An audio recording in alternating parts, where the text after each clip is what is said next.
Hi everyone, my name is Raj and I'm the CEO and co-founder of Connexio. Sundays are recording days, so I thought I'll record something that's very crucial for anyone who is wanting to go to the US as a student. So let's talk about US visa interviews and why are they so hard. Let me start by giving you the scenario. You're a student and you're walking into this embassy with a lot of security around you and the environment's already dense. And you got to walk in front of this person who's sitting behind this window, and that person's going to ask you questions and decide if you should be going to the US or not.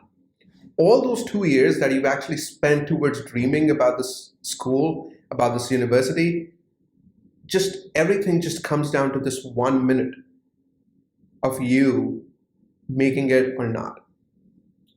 Right? So how do you go about improving your chances?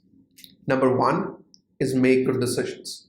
I can't stress this enough, how important it is to start thinking now about what are you going to be doing in the next 2 years. What I mean to say is, if you're a high school student, junior, senior, doesn't matter, or if you're a bachelor student, third year, fourth year, junior year, or senior year, you should know when are you going to take your exams, and if you're going to take your exams during your bachelor's degree or your school, or are you going to do that after you graduate. And the reason I'm saying this is you do not want to walk in front of that officer and say, all we've done in the last 1 year since we graduated is taken exams and applied to schools. That does not come across well.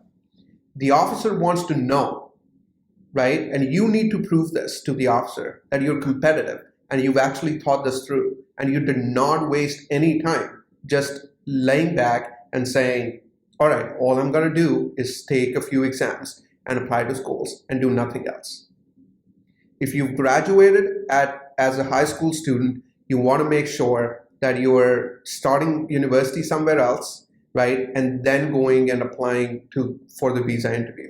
Because you can then say, all right, I started school here, but I still want to go to the US and I want to start school there. But I haven't wasted the last 1 year. I've been doing something with it.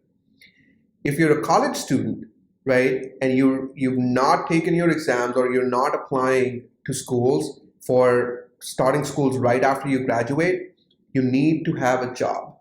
You need to have a job where you're doing all your application process on the side. That should not be your primary thing to do for the 1 year or 2 years since you graduated. So please make sure you make those right decisions now. The next one is to think about where you're heading and what's your backup plan. And what I mean by that is when you walk in front of that visa officer and she asks you, what are you planning to do?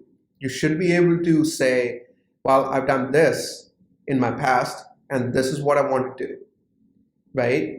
And you want to come across as someone who knows why you want to do what you want to do, right? If you want to go into computer science, why do you want to do that?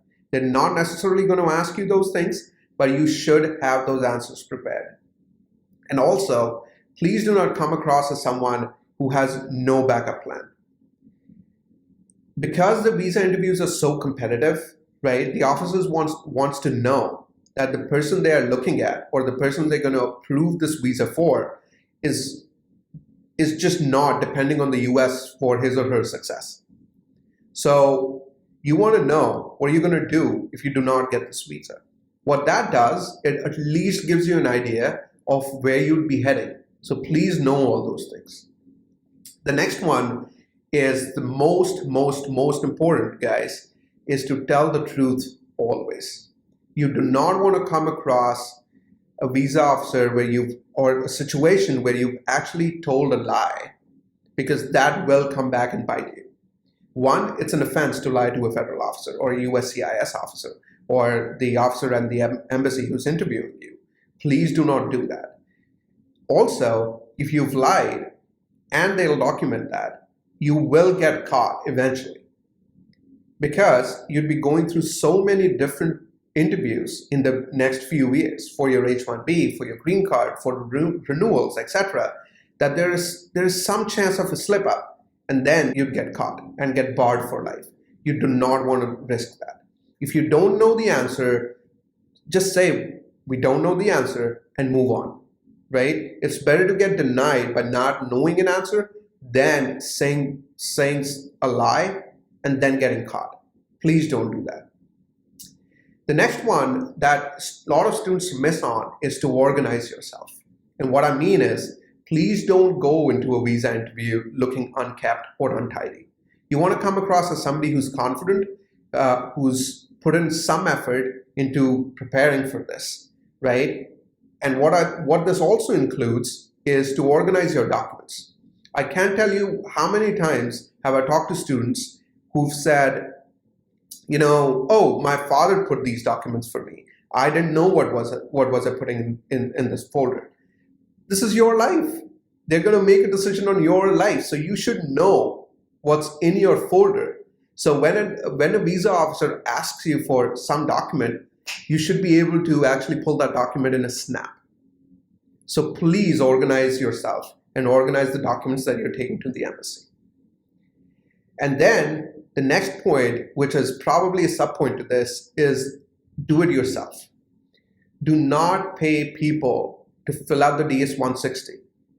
It's okay if your father has to do it, or your father has to help you out with filling out a particular form, or you want somebody to tell you about a certain field that you don't understand. That is absolutely fine. But by the end of the day, it should be you who's in control. So self-reliance is the best way to go forward. So please do those things yourself. And don't take bait from agents who come and say, oh yeah, we'll get you an earlier visa interview and all those stuff. Those are scams. Most likely, you're going to get caught. And students have gotten caught. So you do not want to get into those sort of situations. The last point is to do mock interviews. Guys, can't stress this enough, but it is very important that you do mock interviews. And the reason is that the mock interviews make you answer things precisely. It's a 1-minute interview, most likely 2, right? And if the officer asks you, when do you graduate, right? You want to be able to say that this was the year that we graduated.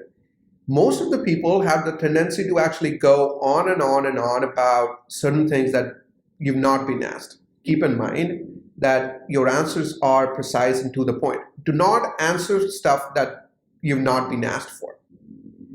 I hope that all these things would help you increase your chances for a visa. And if you have more questions, and I'm sure you will, please feel free to put them down in the comments or read the blog, the link to which we've actually put in the section below. We also have a mobile app that can actually help you get personalized advice on all these matters and different milestones. So go download our app on the Google Play Store. And if you have any other questions, as always, we're always here to help. Thank you so much. Bye.